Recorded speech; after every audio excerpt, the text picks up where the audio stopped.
O Príncipe, o Mestre e a Águia.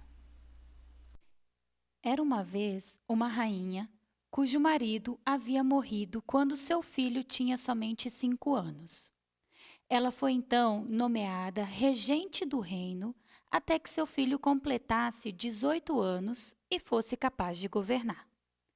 O único defeito da rainha era que amava demasiadamente seu filho, Hassão, e lhe permitia fazer qualquer coisa que desejasse. E assim, apesar de ser uma boa monarca, seu filho ficava mais e mais teimoso e cheio de caprichos à medida que crescia.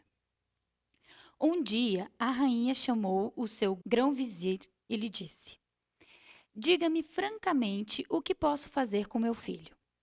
É insolente, orgulhoso e muito difícil de controlar. Que posso fazer para corrigir os seus defeitos agora, antes que seja demasiado tarde? O vizir respondeu: Coloque o príncipe aos cuidados de um mestre, e assim ele poderá adquirir sabedoria. Onde há um mestre que possa ajudar meu filho? Perguntou a rainha. Neste momento, se encontra na cidade um velho homem sábio que dirige ao Azhar, a Universidade do Islã. Irei falar-lhe, direi que o príncipe necessita de seu ensinamento e talvez ele queira vir.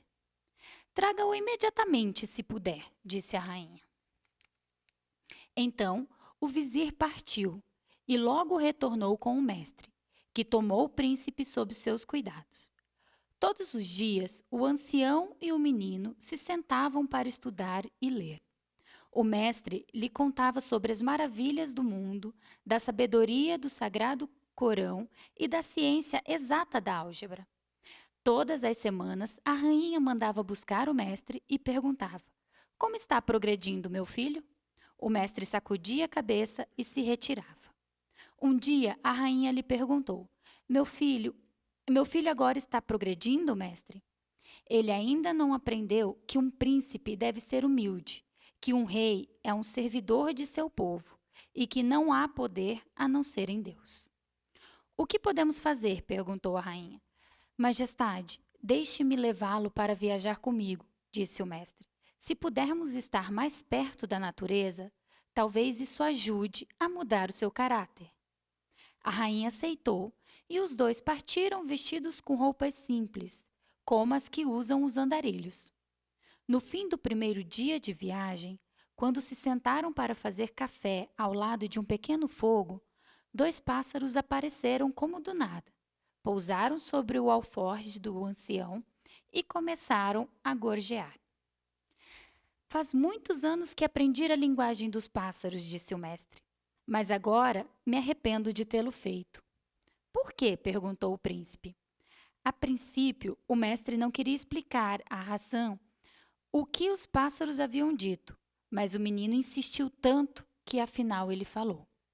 O primeiro pássaro estava dizendo que no tempo em que fores rei, haverá grande regozijo entre os pássaros que comem frutas, pois os jardins e os hortos serão abandonados e os pássaros poderão alimentar-se em paz.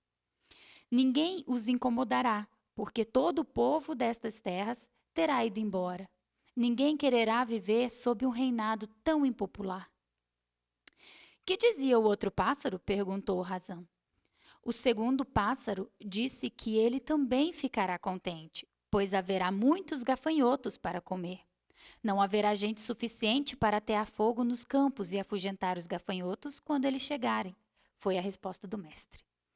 No dia seguinte, chegaram a um oásis onde os camelos estavam bebendo. Quando os viajantes tiraram os seus cantis, os camelos começaram a fazer ruídos, como resmungos entre si. O ancião sorriu ao escutá-los. O que estão dizendo os camelos? Perguntou o príncipe. A princípio, o mestre não quis responder, mas ele insistiu e finalmente conseguiu que falasse.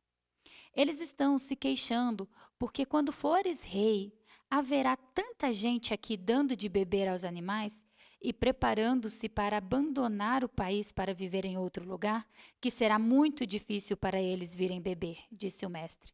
O príncipe e o ancião Seguiram viajando por alguns dias, até que pararam ao pé de uma montanha muito alta, onde, sobre uma ponta rochosa, havia um ninho de filhotes de águia. Ao aproximarem-se, puderam ouvir a águia piando a seus filhotes, e o ancião traduziu. Ela está dizendo a seus jovens filhos que, quando ficarem adultos e tu estiveres no trono, deverão caçar ovelhas nos reinos vizinhos, pois as daqui estarão magras e fracas. As cobras e as lagartixas tomarão sol entre as ruínas da tua capital. E a grande mesquita estará vazia às sextas-feiras, quando tu fores reis. A menos. O mestre parou de falar, mas Hassan lhe disse: Por favor, dize-me o que disse a águia. Ela disse que se corrigires tua conduta agora e melhorares dia a dia, então teu nome será querido e teu reino será grande e feliz. O príncipe não falou, mas o mestre viu que ele estava refletindo sobre tudo o que havia ocorrido. Voltamos agora ao palácio para continuarmos com nossos estudos? Perguntou o mestre. Hassan concordou. Regressaram pelo mesmo caminho que tinham ido, e o mestre se alegrava em ver que seu aluno era cada dia mais amável e reflexivo. Finalmente, Hassan parecia haver compreendido o que significavam as suas lições, e agora realmente se esforçava por aprender. O ancião foi ver a rainha e falou: Agora eu posso partir, pois o príncipe está se preparando para transformar-se em rei. Será um bom soberano, porque agora sabe que antes de poder governar os outros, ele deve ser capaz de governar a si mesmo. A rainha, encantada, ofereceu-lhe um posto na corte, mas ele disse: Não, tenho que continuar meu caminho, pois ainda tenho muito trabalho a fazer. Quando chegou o tempo em que se tornou rei, Hassan recordou as coisas que seu mestre lhe havia ensinado e governou bem e sabiamente até o final de sua vida.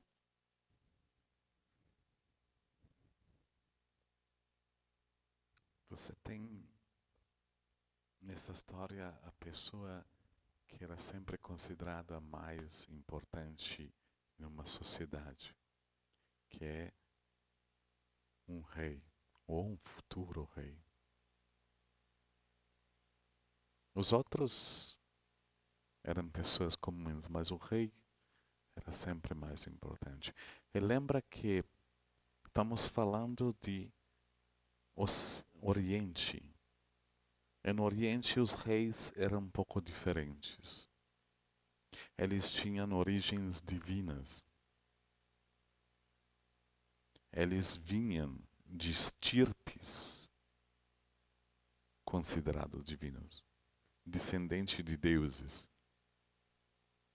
No Ocidente, os nossos reis conquistaram seus tronos.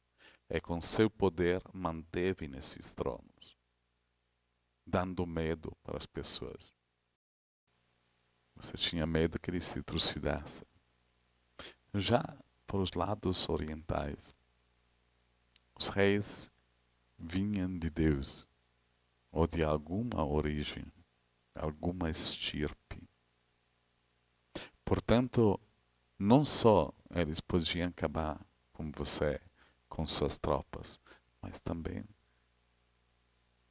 divinamente.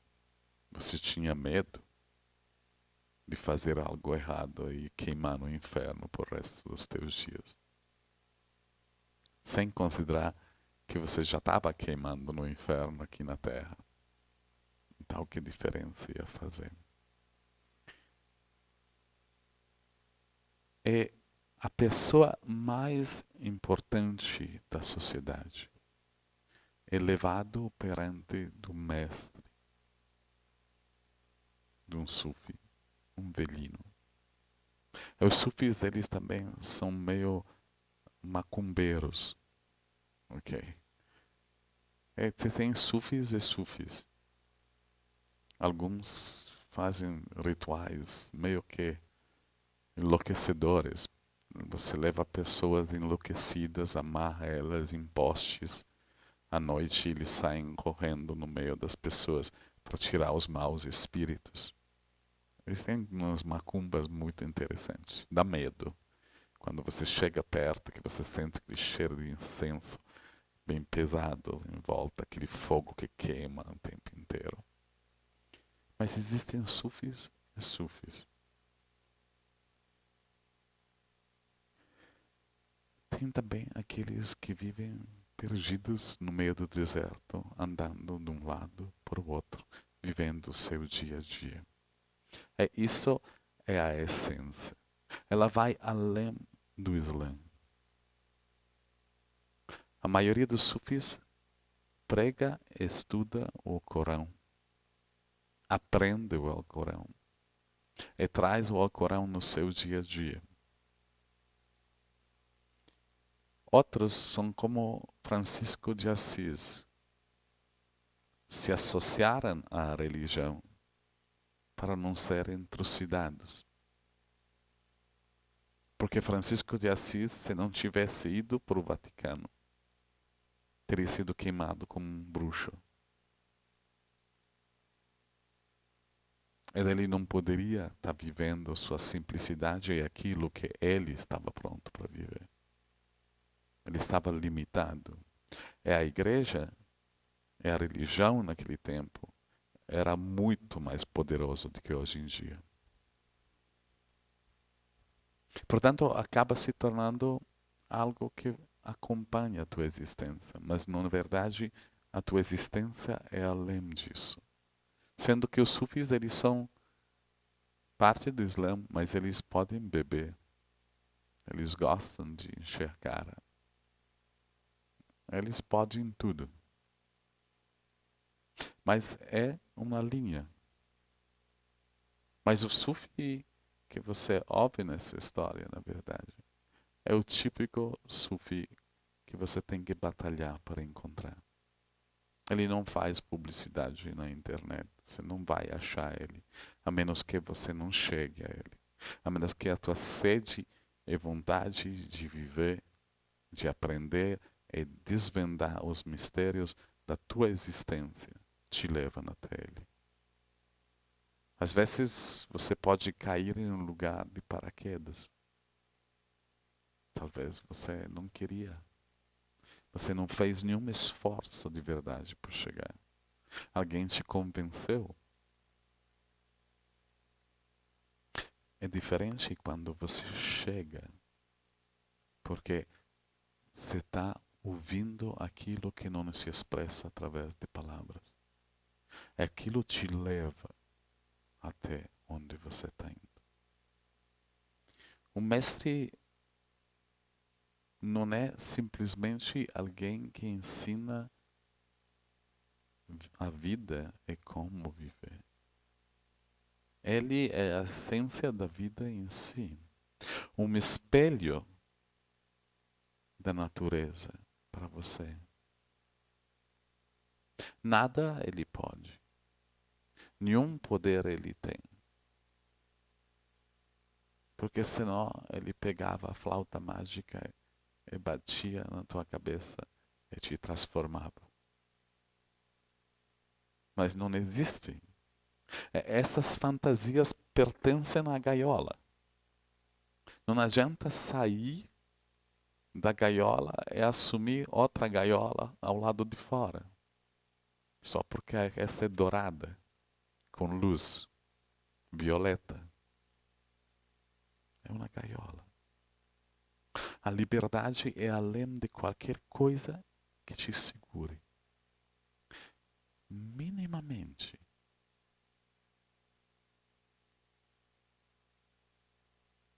Então era costume colocar teus filhos para estudarem dentro nos mosteiros, dentro nos conventos ou espaços destinados a conhecer Deus.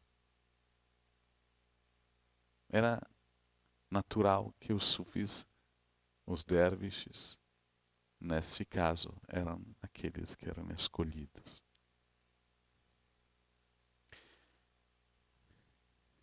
Mas se você vê, a mãe queria moldar o filho. para ser mais uma peça do seu teatro. O mestre não faz isso. Ele ensina a criança a governar a si mesma antes de poder governar o outro. Mas é necessário muita entrega. E a menos que essa entrega não está presente, nada vai acontecer. Você pode falar, publicar no teu Facebook que você está indo no grande mestre das Arábias Ocidentais, que desceu no seu tapete voador em São Paulo, em Guarulhos, e vai aprender os mistérios dos 7 elementos. Mas o que vai adiantar?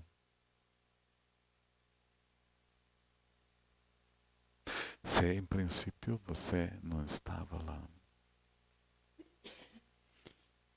O mestre na história pega a criança e o leva longe da mãe. O leva longe do núcleo familiar. Leva longe de onde seu vício acontece. O leva para a natureza. As histórias com os pássaros, com a águia, são apenas complementares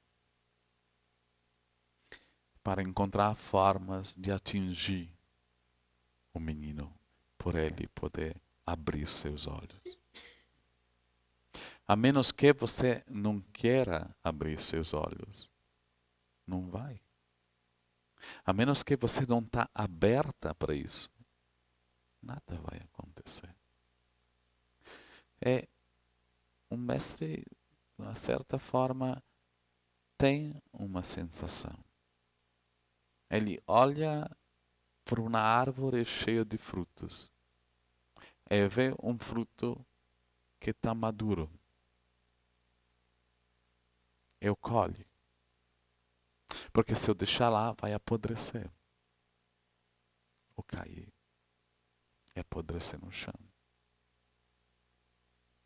Existe um momento certo. Até por dar passos na tua vida. E existem muitas versões, conversas e histórias a respeito da Aisha, por exemplo.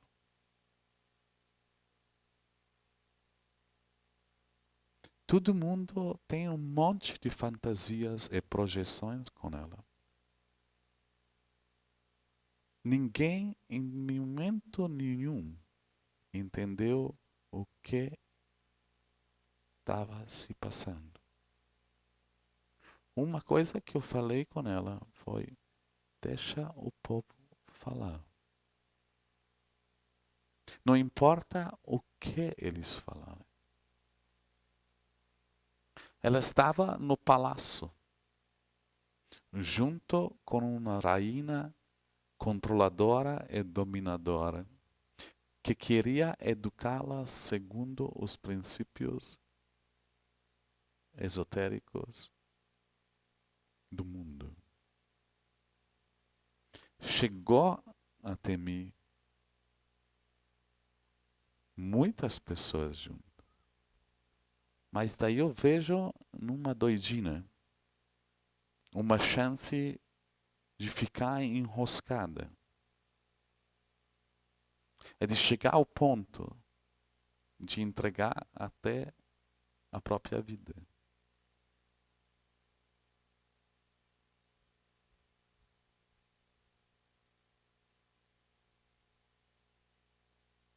Abri minha casa para ela.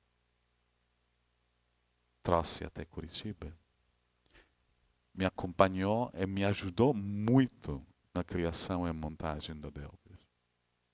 As pessoas falavam: nossa, Siddhartha gosta de criancinha, ele está transando noite inteira.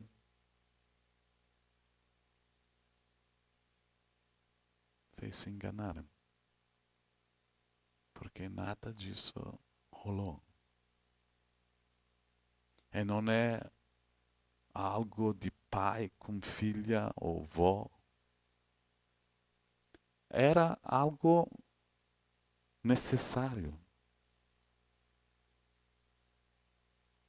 Eu sinto, perdi a chance de muitas pessoas virem por causa desta decisão.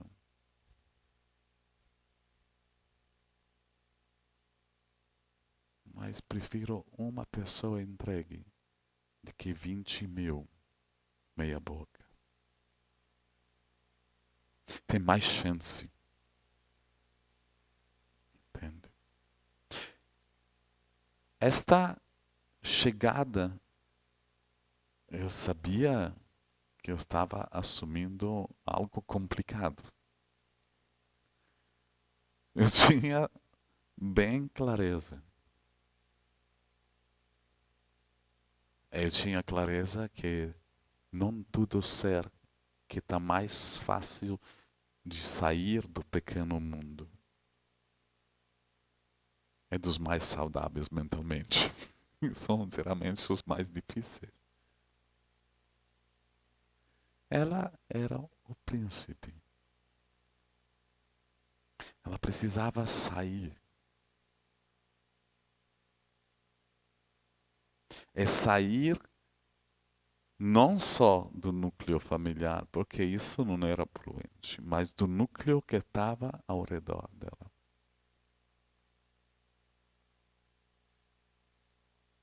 É que muito evolução dentro da Delphis acabou trazendo. Isso não posso negar. Mas vive e mexe, isto gera conflitos.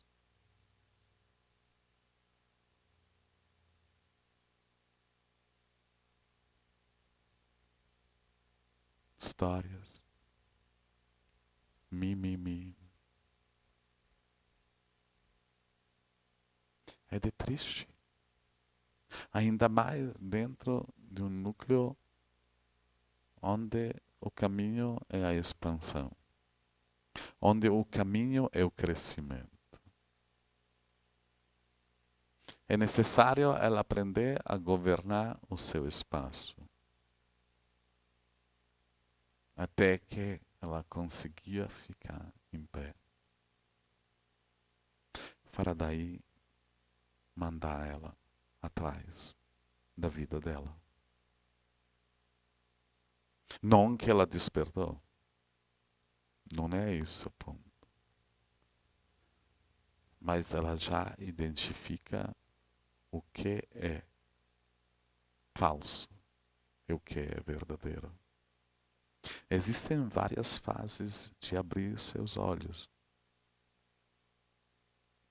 Esses são estados de sono. Ela estava em um sono muito profundo, num pesadelo muito profundo. Aí consegui tirar ela do pesadelo. Mas se ela não tivesse disponível, não aconteceria. O mestre, ele está lá. Essa é a hora, é certa. Ele tem que agir com rapidez. Porque senão pode ter que esperar um outro ciclo para isso voltar a acontecer. E tudo acontece assim. Independentemente se você gosta da Aisha ou não. Ela se espelha nisso. Porque abriu mão de tudo, mesmo se pouco tinha. E veio cegamente atrás de mim, por onde que eu levasse ela. Um dia eu levei ela para um lugar e mandei ela tomar banho com água amarela. Era suja mesmo, mas isso que saía da torneira. É uma mulher que vem da sociedade se lavar com água amarela, é o cabelo que ficava de pé. Não é fácil. Para mim é natural. A água que encontro é água. Se meu cabelo fica de pé ou deitado, não está importante. Mas estas poucas e simples questões. Muitos dizem, por que ela? Por que que? Porque simplesmente acontece.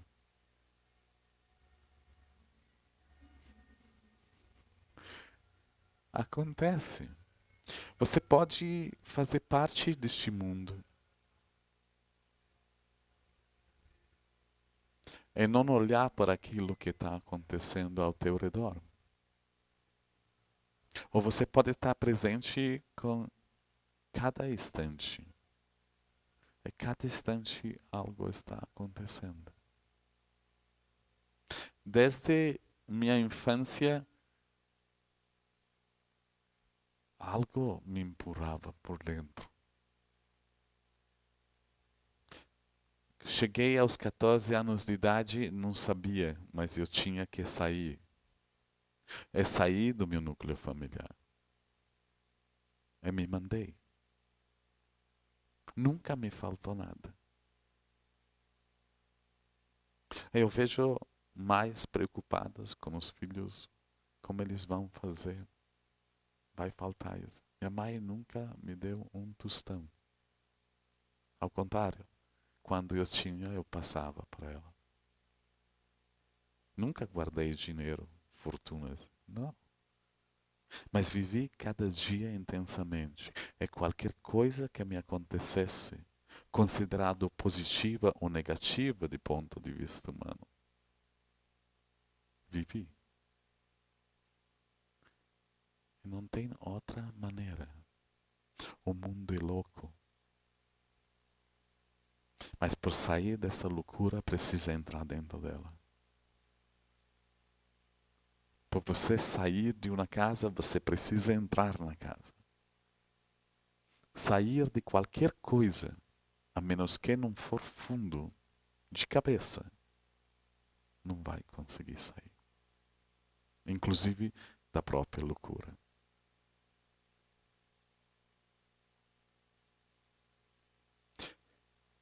Então, dia após dia, você vive experiências que podem mudar a tua vida. É a chegada do Mestre. É necessário. Por evitar que você precise passar por tanta coisa. É uma forma de ir direto, porque o Mestre já sabe onde te levar. Aqui ofereço técnicas de meditação que resolvem um grande caminho.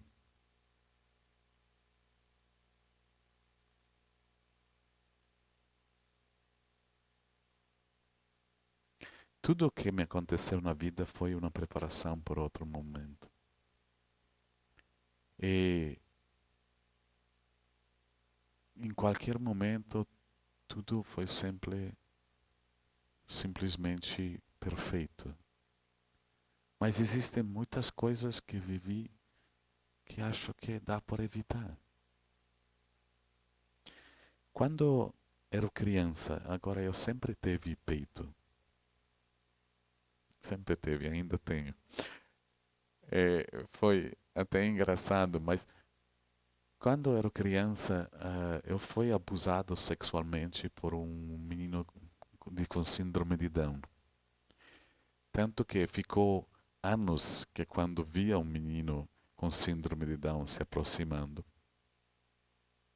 eu saía correndo. Não aguentava e comecei a tremer quando via um. Esse menino tinha 18 anos. Eu era pequenino. Na frente do meu irmão, que tem 3 anos a mais do que eu fisicamente, abusou de mim. Eu não sabia o que fazer. Nessas horas, a gente fica tão vulnerável. Não sabe o que fazer. Muitas vezes eles dizem, a mulher foi estuprada, mas ela não fez nada. É que o choque é tão grande na hora, você não sabe como reagir. Eu nunca entendi por que que isso tinha que ter acontecido comigo, porque não foi só ele. Teve maníacos me pegando, me penteando cabelos, me enfiando dentro no banheiro, em cafetarias. Tudo porque eu tinha peito. Era uma coisa que acabava atrapalhando muito. Mas daí, de repente, um dia, eu estava em uma vivência e chegou uma mulher que, quando ela era mais nova, ela havia sido estuprada. E ela ficou na minha frente. Eu olhei para ela de igual por igual. Na verdade, a diferença que eu enxerguei é que em mim, além do medo, o meu físico estava totalmente arrebentado. Que doía, e não pouco. Mas ela havia alguma coisa mais profunda que tinha sido presa. É exatamente neste momento que eu pude conversar com ela, olho no olho, de igual por igual. Porque alguém que não passa por uma determinada experiência não consegue nem compreender 10% do que está acontecendo com a outra. É exatamente isso que o mestre está fazendo. Com a sua profundidade. Ele está usando animais, que ele conversa com animais. Mas são exatamente a partir da experiência que você consegue trazer a pessoa perante de uma vivência parecida com aquilo que é a realidade. É por isso que usamos os contos no Sufi, para criar um mundo que você consegue alcançar com a tua imaginação. É trazer de volta o momento presente.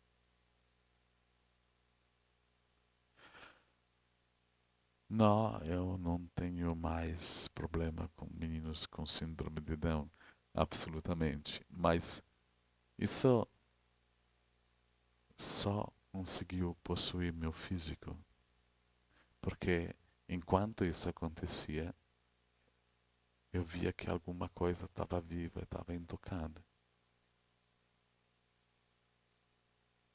Eu tinha 8 anos, ou 9 por aí. E isso vem de onde?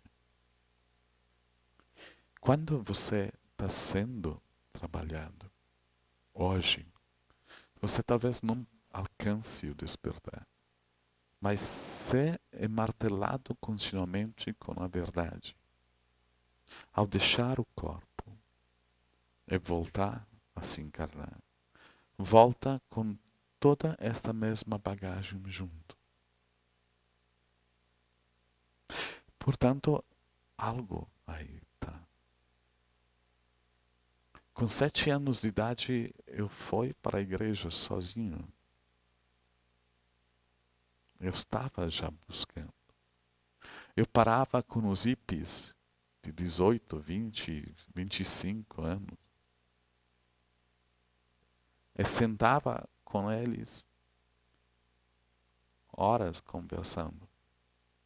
Tanto que eles chegavam num ponto que eles esqueciam que era criança. A volta acontece exatamente assim.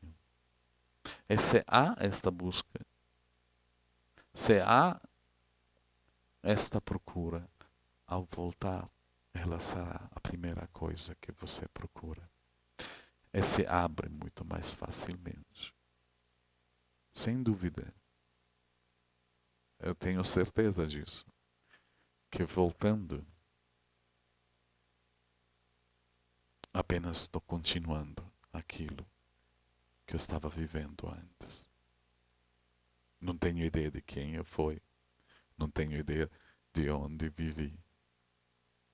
Não era uma cigana. e tampouco me interessa.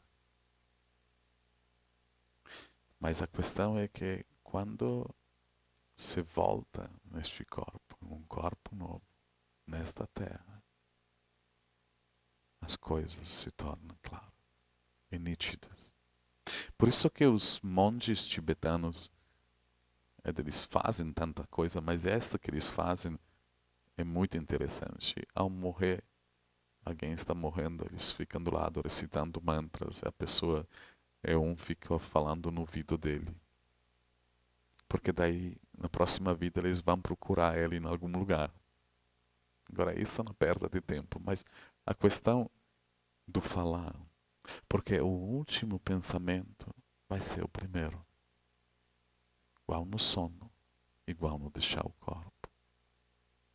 O mestre vem para tentar despertar esses últimos pensamentos. Aí você vê a diferença de encarar situações e situações.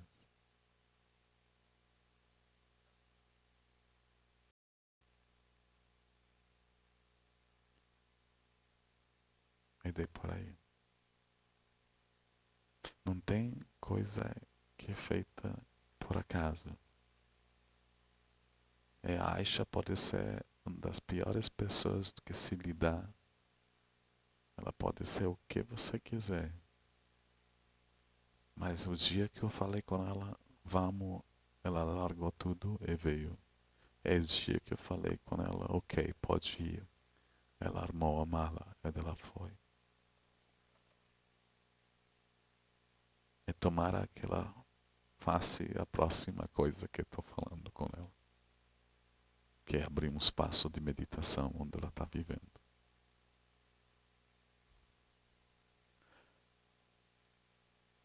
É uma necessidade. A menos que não existe esta confiança, esta entrega. Não acontece nada. Eu não estou aqui por moldar teu ego, te deixar um ser humano mais bonito. Eu prefiro você feio, rabugento, mas verdadeiro. Daí o caráter você molda se quiser.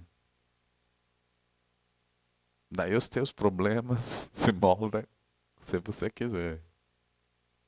Mas uma vez que existe esse compromisso. É da minha velha guarda, porque havia muita gente frequentando a Delphis antes da reforma. É deles simplesmente sumirem. A maioria, pelo menos de Curitiba. Também porque foi um momento de separar as águas. Existia muito desentendimento. A gente usava a palavra fraternidade. Era uma coisa muito esotérica. Pessoas vindo aqui viajando na maionese. Tinha nada a ver. Fechamos por 5 anos.